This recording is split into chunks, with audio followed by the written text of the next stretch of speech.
मरुस्थल में फंसी महिला को अचानक पता चला कि एक वाणिज्यिक विमान निर्जन घाटी में स्थिर खड़ा है। हालांकि उसने सोचा कि आखिरकार उसे घर लौटने का रास्ता मिल गया, लेकिन जब महिला धीरे धीरे विमान के करीब पहुंची तो उसने अचानक कुछ गलत महसूस किया।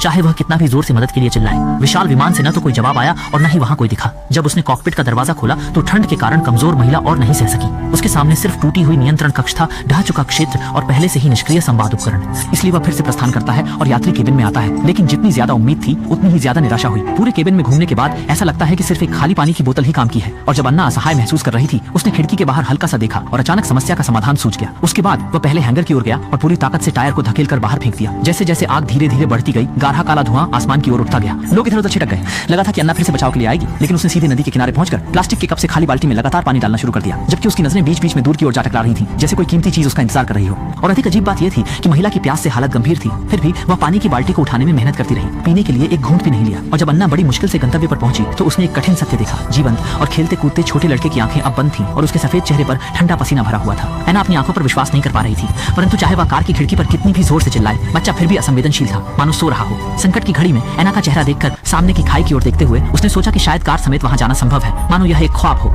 लेकिन इसे कम मत समझो। एक मां अपने बच्चे को बचाने के दृढ़ संकल्प के साथ जैसे जैसे चेसिस धीरे धीरे उठता है, अन्ना ने बेरहमी से हैंड ब्रेक खींचते हुए सीधे एक्सीलेटर दबाया। बहुत आत्मविश्वास।